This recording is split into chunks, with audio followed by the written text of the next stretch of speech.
Hello friends, good morning, राम राम, सत श्री अकाल, जय हिंद। Welcome to study with FLN। यह हम डिस्कस करेंगे क्लास 4 की अंकुर अभ्यास पुस्तिका पर्यावरण अध्ययन। इसमें हमारा सप्ताह चल रहा है 7, दिवस 1 से लेकर दिवस 6 तक। टॉपिक का नाम है अनीता की मधुमक्खियाँ, जो कि पर्यावरण की जो हमारे आसपास की टेक्स्ट बुक है उसका पाठ 5 है। तो आप उसको भी ओपन कर लीजिए, तो साथ साथ दोनों को ओपन करके अपन पढ़ते हैं।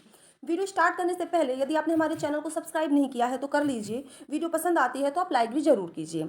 इससे पहले सप्ताह 6 तक की वीडियो पर्यावरण की हमारे चैनल में अपलोड है, प्लेलिस्ट में जाके आप उसको ओपन करके देख सकते हैं। इसके अलावा गणित और अंग्रेजी हिंदी के भी आपको वर्कबुक के सारे सप्ताह के प्लेलिस्ट में जाकर मिल जाएंगे वीडियो। तो चलिए स्टार्ट करते हैं। सीखने के बिंदु क्या हैं? बालिका शिक्षा के महत्व को समझ सकेंगे कि लड़कियों की शिक्षा की क्या आवश्यकता है। बनाना है अब आपको। अभ्यास क्रमांक 1 है, आप अपने स्कूल का यूनिफॉर्म यानी गणवेश कैसा चाहते हैं उसका चित्र बनाकर रंग भरना है। तो आप लोग यहाँ गणवेश का चित्र बना लीजिए और उसमें कलर भी फिल कर लीजिए। छोटा सा डेमो मैं बनाती हूँ। ये मान लीजिए, ठीक है, ये इधर कॉलर कॉलर तो होनी चाहिए, फिर ये या इधर नोट बांधे और ये टाई हो गई। देखिए इसमें थोड़ा ज़्यादा अच्छे से बन नहीं पाता है, तो बालिका शिक्षा के बारे में है तो मैं बालिका की ही ड्रेस बना देती हूँ। थोड़ा जल्दी जल्दी बनाना है। ओके, इसमें आप कलर भर लीजिए। फिर क्या है, चर्चा करना है। अभ्यास क्रमांक 2 है, बेटी बचाओ बेटी पढ़ाओ समाज को प्रगति के रास्ते पर लाओ। बेटी को दो शिक्षा की मशाल, जिससे रोशन हो सारा संसार। शिक्षा बेटी का है हथियार, बढ़ाओ कदम और करो विचार। तो यदि आप देश को रोशन करना चाहते हैं, पूरे संसार को रोशन करना चाहते हैं, उसके लिए आपको बेटी को पढ़ाना चाहिए। शिक्षा बेटी का है हथियार, और यही एक चीज़ उनका बेटियों का हथियार है जो उनको आगे बढ़ने के लिए प्रोत्साहित करेगा। उपरोक्त पंक्तियों को पढ़कर निम्नलिखित बिंदुओं पर चर्चा करते हैं। दी गई पंक्तियों में किसके बारे में बात हो रही है? तो बालिका या बेटी के बारे में बात हो रही है। क्या आपके क्षेत्र में बालिकाओं को स्कूल जाने से रोका जाता है? पहले ऐसा होता था, अब नहीं होता है। अब इक्वल कर रहे हैं, लेकिन फिर भी कहीं कहीं ऐसा है। दूसरा क्या, बालिकाओं के स्कूल ना जाने के कौन कौन से कारण हो सकते हैं? तो घर में छोटे बच्चों का पहला कारण क्या है? घर में छोटे बच्चों होने के कारण, उनकी देख रेख के कारण, छोटे बच्चों के देखभाल करती हैं। तथा वो जब मिडिल क्लास में चली जाती हैं तो फिर क्या करती हैं, उनको घर के काम करने के कारण, घर के काम। दूसरा यह है कि समाज में उनको लड़कों के बराबर में वो अधिकार नहीं मिल पाते हैं, ये दूसरा है। तीसरा है, तो बाहर असहज महसूस करती हैं बाहर के वातावरण में जाने में, तो पेरेंट्स संकोच करते हैं उन्हें जाने के लिए। और तीसरा है अशिक्षा, महिलाओं की अशिक्षा।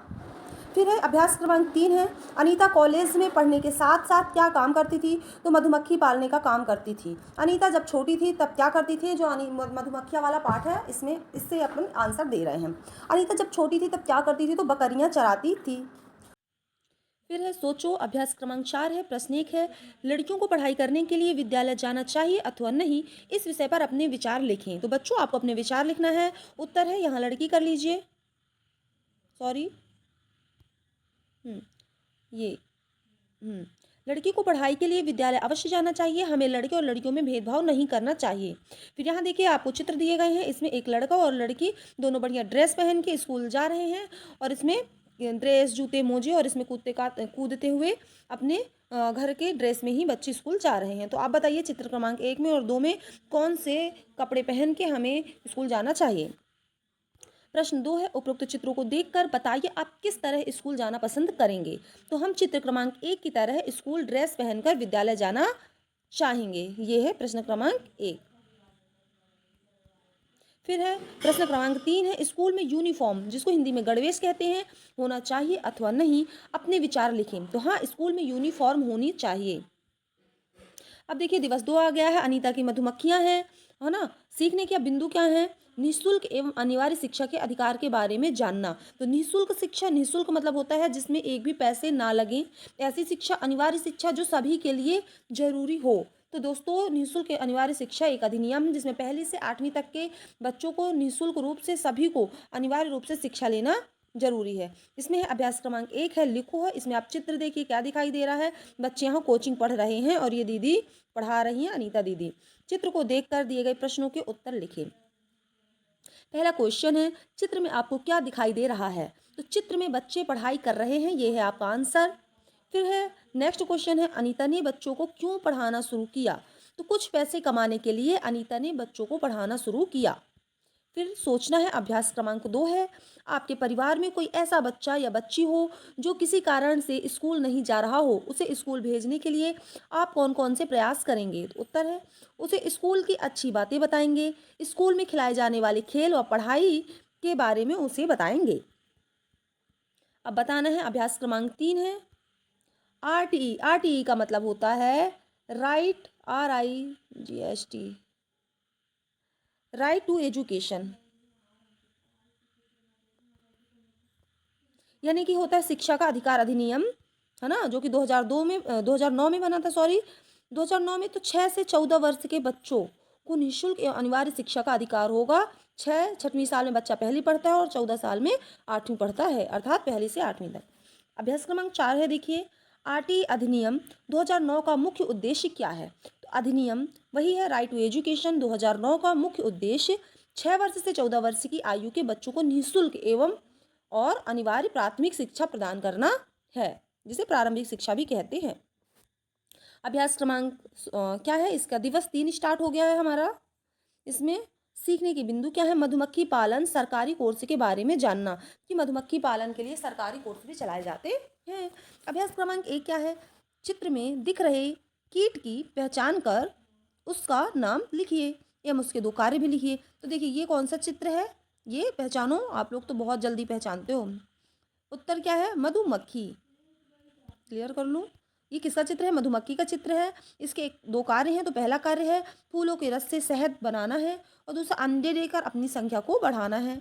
चर्चा करना है, अभ्यास क्रमांक 2 है, चलिए करते हैं।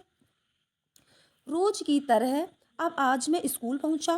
प्रार्थना के बाद शिक्षिका उपस्थिति ले रही थी। इतने में ही कमरे के बाहर बहुत सारी मधुमक्खियों का झुंड दिखा। बाहर भाग दौड़ हो रही थी। शिक्षिका ने जल्दी से कमरे की खिड़कियां और दरवाजे बंद करने को कहा और बताया कि किसी ने मधुमक्खी का छत्ता तोड़ दिया है। उपर्युक्त अनुच्छेद के आधार पर निम्नलिखित बिंदुओं के आधार पर चर्चा करना है। पहला क्वेश्चन है, दिए गए अनुच्छेद में किसके बारे में बात हो रही थी? तो मधुमक्खी के बारे में बात हो रही थी, मधुमक्खी के छत्ते के बारे में। मधुमक्खियां किसका निर्माण करती हैं? तो छत्ता का निर्माण करती हैं, जिसको किसी ने तोड़ दिया था। अधिक मात्रा में शहद निर्माण हेतु कौन कौन से प्रयास किए जा सकते हैं? ये आप बताइए। अधिक शहद निर्माण के लिए हमें तो मधुमक्खी की संख्या बढ़े, ऐसा एटमॉस्फेयर होना चाहिए। उसका छत्ता पहले लगने से पहले नहीं तोड़ना चाहिए और उस एरिया में फूल ज़्यादा होना चाहिए, क्योंकि फूल के रसों से ही मधुमक्खियाँ अपना छत्ते का शहद का निर्माण करती हैं। मधुमक्खियों के अलावा कौन कौन से कीट हैं जो मिलकर समूह में रहते हैं? तो देखिए, चींटी रहती है, दीमक, मगरमच्छ वो भी समूह में रहता है। जब एक मगरमच्छ किसी शिकार करता है तो सारे मगरमच्छ झुंड बना के आ जाते हैं। घोंघा, हाथी, भालू और भेड़। इसी तरह हाथी के बारे में तो आप जानते ही हैं ना, कि 20 हाथी का एक झुंड रहता है। सबसे बड़ी हथनी आगे रहती है और उसके बच्चे पीछे रहते हैं। जब वो थोड़ी बड़े हो जाते हैं तो वो अपने झुंड से अलग हो जाते हैं। अंडे देने का सबसे सही समय कौन सा होता है? तो मधुमक्खी अक्टूबर से दिसंबर माह में अंडे देती है। हाँ, अनीता ने मधुमक्खियों को पालने का सरकारी कोर्स किया था। आपके क्षेत्र में कौन कौन से सरकारी कोर्स सीखने की सुविधा है, उनके नाम लिखिए। तो हमारे यहाँ कंप्यूटर सिखाया जाता है, सिलाई, कढ़ाई, इलेक्ट्रीशियन, ब्यूटी पार्लर कोर्स सीखने की सुविधा है, जिसको सीख के हम रोजगार सृजन कर सकते हैं और दूसरों को भी सिखा सकते हैं। इसका डिप्लोमा मिलता है। दिवस हो गया है 4 स्टार्ट।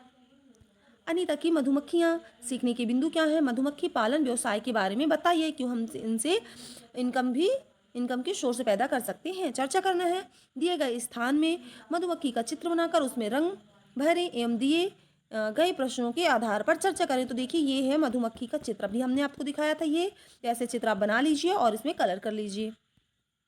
क्वेश्चन है, मधुमक्खी से हमें क्या प्राप्त होता है? तो शहद प्राप्त होता है। क्या आपको शब्द आसानी से प्राप्त शहद है? दोस्तों, यहाँ शहद होगा। क्या आपको शहद आसानी से प्राप्त हो जाता है? नहीं, कठिनाई से प्राप्त होता है, या तो फिर मार्केट से लेके आते हैं, लेकिन उसमें मिलावट होता है। फिर क्या है, आपके शहर में इसकी कीमत क्या है? तो हमारे शहर में एक 50 ग्राम का आता है, जो कि 60 रुपये का था, मिल रहा था। हाँ, अब ज़्यादा इसके 70 रुपये हो गए होंगे। ओके। अभ्यास क्रमांक 2 है, अनीता को एक बक्से में 15 किलो शहद मिलता है, तो 30 बक्सों में से उसे कितना शहद मिलेगा? एक बक्से से 15 मिलेगा, एक बक्से में 15 किलो, तो 30 बक्सों में हम 15 में 30 का गुणा कर देंगे। तो देखो जी, 15 की टेबल हम पढ़ेंगे 3 बार, 15 तिया 45 और ये 0 चिपका देंगे तो 450 किलो शहद मिलेगा।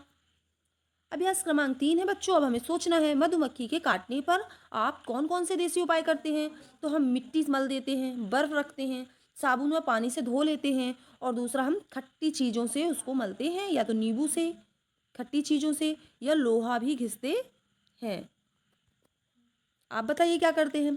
आपके विद्यालय में कक्षा 5वीं तक सरकारी योजनाओं के तहत कौन कौन सी चीज़ें निःशुल्क मिलती हैं? तो पुस्तक मिलती है, गणवेश मिलती है, गणवेश मतलब यूनिफॉर्म, खेल सामग्री, मध्याह्न भोजन, है ना, MDM। अब दिवस 5 स्टार्ट हो गया, इसमें सीखने के बिंदु देखते हैं। विभिन्न कीड़े मकोड़े के समूह के बारे में हम जानेंगे। मधुमक्खी के छत्ते में सभी मधुमक्खियों के कार्य को समझेंगे कि सबके क्या क्या कार्य होते हैं। कितना पीछे चला गया, कहाँ गया? दिवस 5 में आ गए हैं, 6 हो गए, तो ये है 5। हाँ, अभ्यास क्रमांक 1 है, चींटियों को भगाने के घरेलू उपाय लिखिए। चींटियों को भगाने के घरेलू उपाय है हल्दी और फिटकरी रखना, संतरे के छिलके रखना, काली मिर्च पाउडर और नमक रखना। तो क्या क्या रखना है? संतरे के छिलके, नमक, काली मिर्च पाउडर, फिटकरी और हल्दी। अभ्यास क्रमांक 2 है, शहद में मिलावट आजकल आम बात है, बिल्कुल जो मार्केट का शहद है उसमें मिलावट ही आता है। इस मिलावट का आप किस प्रकार पता लगाएंगे? तो हम एक गिलास में पानी लेंगे, कौन सी गिलास होनी चाहिए? कांच की, है ना, ताकि हमें दिखे। उसमें 1 चम्मच शहद डालेंगे, अगर शहद शुद्ध है तो यह नीचे बैठ जाएगा, और यदि पानी में घुल जाता है तो नहीं होगा, उसमें शक्कर मिली होगी। तो दिवस 6 स्टार्ट हो गया है, हमने जो सप्ताह 1 से सप्ताह 5 तक पढ़ा है उसका करेंगे रिवीजन, और जहाँ समझ में नहीं आएगा उसको फुलफिल करेंगे समझा के। इसको हम कहते हैं रीइंफोर्समेंट, और हिंदी में कहते हैं पुनर्बलन। चलो अब आपको बताना है, आपने बहुत पढ़ लिया है।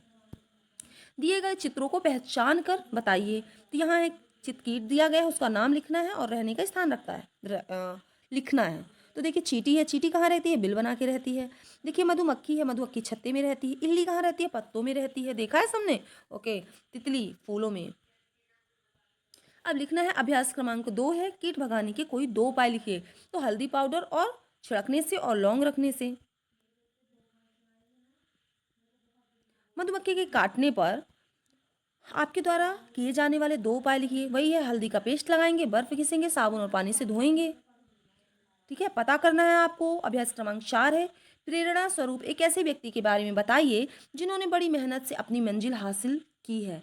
निम्न बिंदु के अनुसार परिचय दें। नाम है डॉक्टर APJ अब्दुल कलाम, जिसे हम मिसाइल मैन के नाम से जानते हैं। उनका जिला कौन सा है? रामेश्वरम जिला है। पढ़ाई कहाँ तक की? उन्होंने इंजीनियरिंग की है। माता पिता देखो कृषि ही थे, कृषक थे। कौन सी मंजिल हासिल की है? राष्ट्रपति बने, है ना।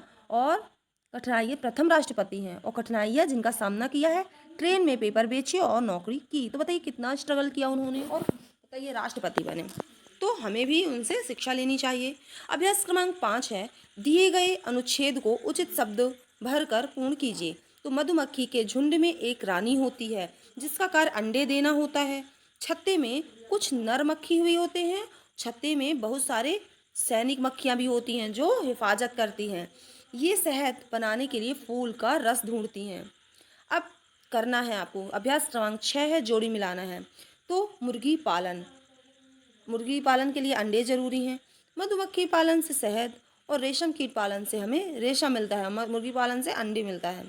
तो दोस्तों, इस तरह आपका संपूर्ण दिवस, है ना, सप्ताह 7 के होते हैं कंप्लीट। आपने यदि वीडियो को आपको पसंद आया तो आप इस लाइक कर दीजिए और सब्सक्राइब कर दीजिए, शेयर कर दीजिए। Thank you.